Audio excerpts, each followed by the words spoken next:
Yeroon kun yeroo itti ribaa dammaquun isinirra jiru ta'uusaa beekaa. Halkanichis sokkee guyyichis dhiyaateera.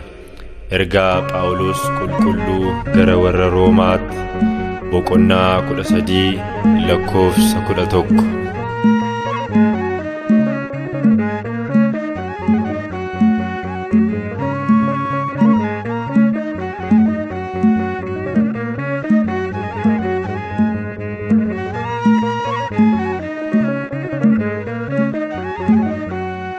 Waaqayyo rafeen beeku irree bakka namoota dukkaana kana keessa ijoollee isaa waammata. Fedhiin Waaqayyoo maali jennee utuu gaafannee akka nurraa darbuufi jireenyi gooftaa hin qabne. Waaqayyo rafeen beeku irree bakka namoota dukkaana kana keessa ijoollee isaa waammata. Fedhiin Waaqayyoo maali jennee utuu gaafannee akka nurraa darbuufi jireenyi gooftaa hin qabne. Waaqayyo rafeen beeku irree bakka namoota dukkaana kana keessa ijoollee isaa waammata.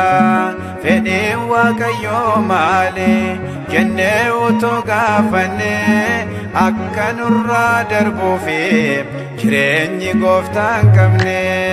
Waaqayyo rafeen beeku irree bakka namoota dukkaana kana keessa ijoollee isaa waammata.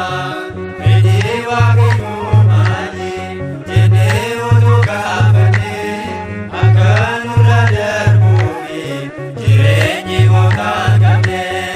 Egaa obboleessa koo mee gaaffiin si gaafadha.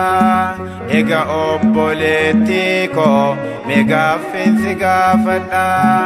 Utuu gooftaan kee dhufee balbala kee rukkutee ni bantaa fiire ati dammaqxee ribaa kaate. Waaqayyo rafeen beeku irree bakka namoota dukkaana kana keessa ijoollee isaa waammata. Fedhiin Waaqayyoo maali jennee utuu gaafannee akka nurraa darbuufi jireenyi gooftaa hin qabne. Utuu banteefi keessaan balbala salaphee kee si kunuunsa ol seenee Yesuus nyaachisaan kee hin ilaaltu hin hawwitu. Egaa harka namoota kennaasaa isa hin dhumne barruusaa keessaa nyaatta. Waaqayyo rafeen beeku irree bakka namoota dukkaana kana keessa ijoollee isaa waammata. Fedhiin Waaqayyoo maali jennee utuu gaafannee akka nurraa darbuufi jireenyi gooftaa hin qabne. Bara dargaggummaa kee Waaqayyoo kee yaadadhu. Jireenya foonii dhiisii wangeeladhaan dhamadhu. Haa qophaa'u irreen kee haa baatu fannoo gooftaa. Yeroo dhufaatii isaatii Giyoorgis wajjin baata. Waaqayyo rafeen beeku irree bakka namoota dukkaana kana keessa ijoollee isaa waammata. Fedhiin Waaqayyoo maali jennee utuu gaafannee akka nurraa darbuufi jireenyi gooftaa hin qabne.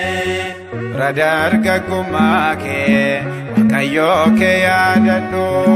Jireenya foonii dhiisii wangeeladhaan dhamadhu. Haa qophaa'u irreen kee haa baatu fannoo gooftaa. Yeroo dhufaatii isaatii Kiristoos wajjin baata. Waaqayyo rafeen